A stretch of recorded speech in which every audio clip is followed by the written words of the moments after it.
بسم اللہ الرحمن الرحیم۔ السلام علیکم، آپ دیکھ رہے ہیں میرا YouTube channel with Arshad Khan. P D M میں شامل جماعتیں ووٹ کو عزت دو، روٹی کپڑا اور مکان کا نعرہ لگاتی رہیں۔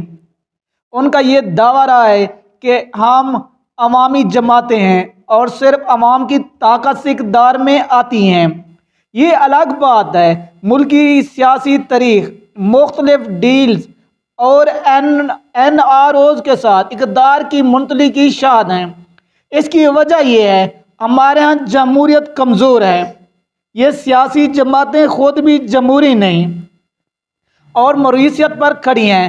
عمران خان کی حکومت کے دوران ان جماعتوں نے پی ڈی ایم کے نام سے ایک اتحاد بنایا۔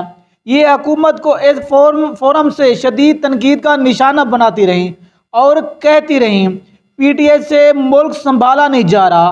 ان جماعتوں نے خوب جوش و خروش سے مہنگائی مارچ کیا اور پورے ملک میں جلسے جلوس اور ریلیاں نکالی۔ اس کے علاوہ اسلام آباد میں دھرنے بھی دیے۔ عوام کو یہ بتایا گیا حکومت غریب عوام پر ٹیکسز لگا کر کتنا ظلم کر رہی ہے۔ پی ڈی ایم آتے ہی سب کچھ ٹھیک کر دے گی۔ ابھی تو سب کچھ تباہ کیا گیا۔ عوام کو یقین دلایا گیا جیسے پی ڈی ایم حکومت میں آئے گی آتے ہی دودھ اور شہد کی نہریں بہنا شروع ہو جائیں گی۔ تمام سیاسی جماعتیں تحریک انصاف کے خلاف متحد ہونے لگی۔ حکومتی اتحادی بھی ایک ایک کر کے ساتھ چھوڑنے لگے۔ ایسے کیسے ہو گیا؟ ان سب کو متحد کس نے کیا اور ایک دوسرے کے ساتھ بیٹھنے کے لیے کیوں تیار ہو گئی؟ خیر چاندی ہفتوں میں تحریک عدم اعتماد کے ذریعے عمران خان حکومت کو گھر بھیج دیا گیا۔ آخر ایسا کیا ہوا جو ایک دوسرے کو سڑکوں پر گھسیٹنے کی باتیں کرتے تھے وہ ایک دوسرے کے دوست بن گئے؟ اقتدار ایسی چیز ہے جس میں دشمن کسی بھی وقت دوست بن جاتے ہیں۔ پاکستان میں ویسے بھی سیاست کو خدمت سے زیادہ ایک اچھا کاروبار سمجھا جاتا ہے۔ یہاں سے کماؤ اور بیرون ملک احساسے بناؤ، جب اقتدار ختم ہو جائے تو اپنے اصل ملک لوٹ جاؤ۔ ہمارے بیشتر سیاستدانوں کے پاس دیگر ممالک کی شہریت ہے یا وہاں پر جائیدادیں موجود ہیں۔ یہ یہاں تو صرف اپنے اقتدار تک رہتے ہیں، اس کے بعد انہی ملکوں میں چلے جاتے ہیں۔ اقتدار میں آتے ہی ان کی کوشش ہوتی ہے سب سے پہلے خود پر قائم ان مقدمات کو ختم کیا جائے جو کرپشن کے حوالے سے ان پر قائم ہوئے تھے۔ اس کے ساتھ ان لوگوں کو نشان عبرت بنایا جائے جو کرپشن کے خلاف کام کر رہے ہوتے ہیں۔ ڈاکٹر رضوان کے پراسرار موت کسی سے ڈھکی چھپی نہیں۔ ارشد شریف کا کیس بھی سب کے سامنے ہے۔ ان دونوں کا جرم کرپٹ اشرافیہ کے خلاف بولنا تھا۔ اب جو لوگ اداروں میں یا میڈیا میں ہیں وہ 100 بار سوچیں گے کہ اس طرح اشرافیہ کی کرپشن کی تحقیقات کریں، اپنا تحفظ یقینی بنا سکیں۔ انہیں علم ہے اگر کرپشن کا پردہ چاک کریں گے تو ان کا انجام بھی مختلف نہیں ہوگا۔ مالیاتی کرپشن کے سینکڑے اب بہت کم سامنے آتے ہیں۔ کرپشن کا پردہ چاک کر کے کسی صحافی کو انعام یا تمغہ نہیں ملتا بلکہ موت اور گالیاں ملتی ہیں۔ پی ڈی ایم حکومت کو 10 ماہ سے زائد عرصہ ہو چکا ہے لیکن ابھی تک کوئی تبدیلی نہیں آئی۔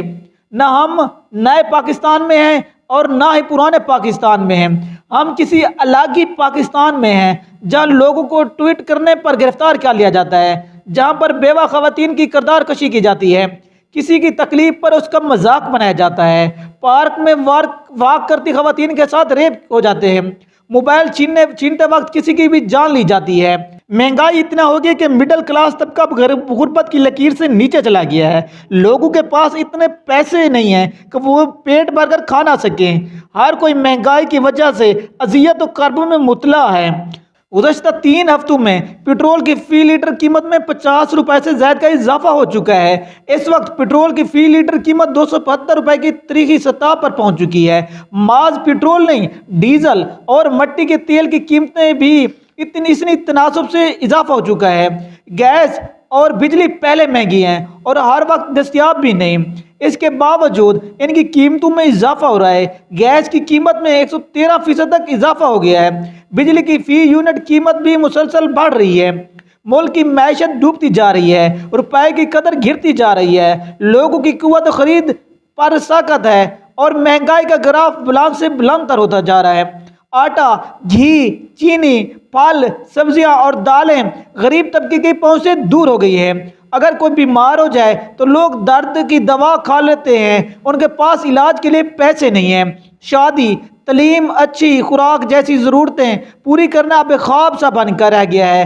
گزشتہ چند مہینوں میں کتنے ہی افراد غربت کی وجہ سے خودکشی کر چکے ہیں اور کوئی بھی ان کے لواحقین کی داد رسی کے لیے سامنے نہیں آیا۔